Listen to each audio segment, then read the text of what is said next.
I always start my workshops with the same example that I cite in my book, Character Disturbance, and that is for you to imagine that you have read a news article about a young lady who inexplicably lost her eyesight.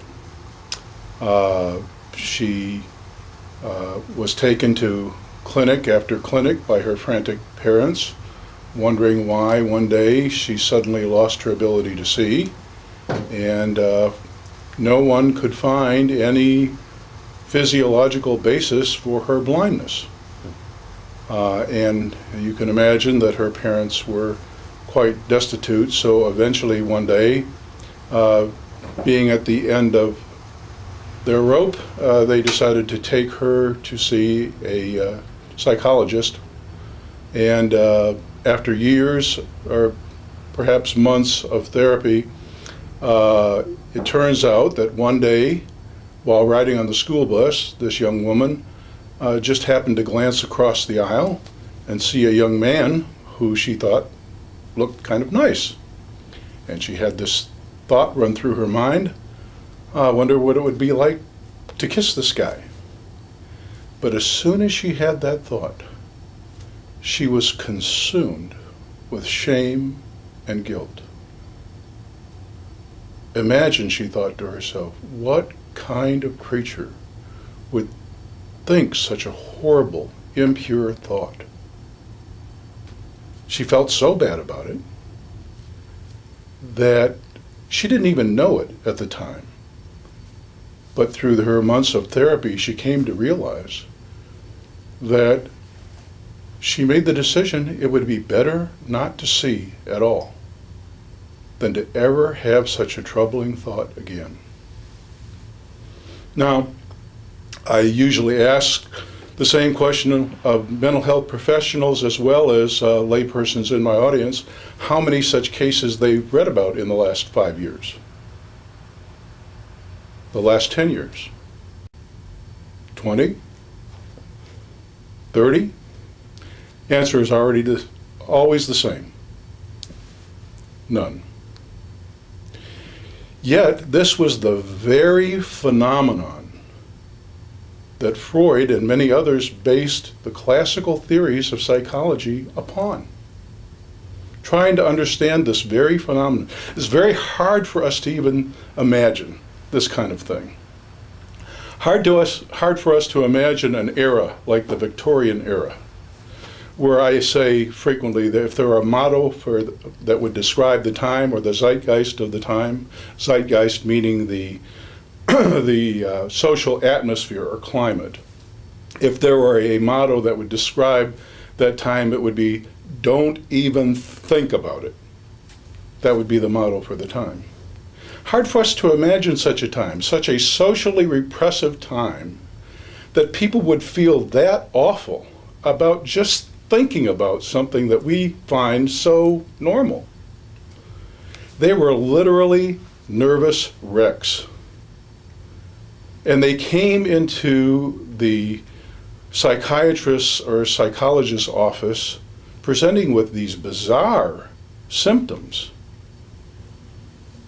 that were a reflection of their unreasonable shame and unreasonable guilt over the slightest little things. And to explain these phenomena, theories were developed that the authors felt explained the psychological functioning of everybody. And so all the theories about the unconscious mind, the kind of false self-presentation that traditional personality theorists have assumed that people make in their dealings with other people to hide their inner fears, insecurities, their unconscious hang-ups. All these theories were developed in that time and in that atmosphere, and they made sense for the time. They no longer make sense. As a matter of fact, there was one major clinic that finally relocated from its home of many, many years that was pretty well vested in that point of view, right to the bitter end.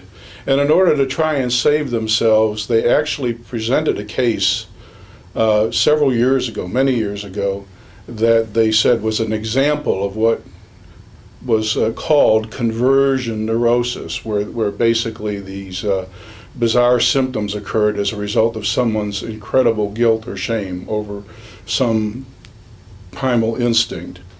And the case turned out to be fictitious. So the fact is, this is not a phenomenon we deal with anymore, but we have largely retained a lot of the legacy of the theories that were supposed to explain it. Even these days I hear frequently, sometimes people refer to some compulsive people as anal. We've heard this, I hear it even on popular TV shows. This is a carryover from the thought that Freud and some of his followers thought that folks who are too obsessively neat and concerned about how things go had the origins of that kind of compulsivity arise from their preoccupation with pooping very neatly and controlling their sphincter muscles. We no longer, however, talk about things like autism being caused by nursing mothers that are too cold, too unempathic when they nurse their children. You'd think that was ridiculous, to blame a mother that isn't warm enough holding the baby while nursing, being the cause of autism. If you suggested that today, people would think you're nuts. Yet, all the other major tenets, or many of the other major tenets of these classical notions persist, and they filtered into our popular discourse, and we accept them pretty blindly as adequate explanations for why people do the things they do. Our times are different. This is the time, and this is the culture in which if there were a motto for our time that would describe its zeitgeist, it would be like the old commercial used to exhort, just do it. So instead of the motto for the time being, don't even think about it, we live in the just do it age. As a result, instead of people being riddled with unreasonable fears and insecurities, they are frankly not hung up enough, oftentimes, about the things that they let themselves do. And if they should happen to make their way in treatment because they have messed up their lives and everybody else's lives as a result, if they encounter someone who wants to see that person as insecure, riddled with guilt, riddled with shame, hung up beyond belief, they are not going to get any help. Not only that, they might get worse. We're living in a whole new age with a whole new set of problems, and we've barely developed a psychology to deal with it. Now, I'm speaking as if this is a kind of new perspective. It's not really that new. I first introduced it many, many years ago when I wrote my first book. And at that time, there was a small minority of the mental health community coming around to that point of view. Today, more people recognize the validity of the perspective, and actually the pendulum is swinging back in the opposite direction. So it's not a minority view anymore. I can remember doing many workshops in the early days where I would talk about these things and about the absurdity of some of our belief systems, about helping people change, and people walked out. That doesn't happen anymore. Not only don't people walk out, but they want more because the message resonates. So it's amazing what's changed in the last 16, 17, 18 years. But we're still just barely beginning to understand and deal with the phenomenon of our age.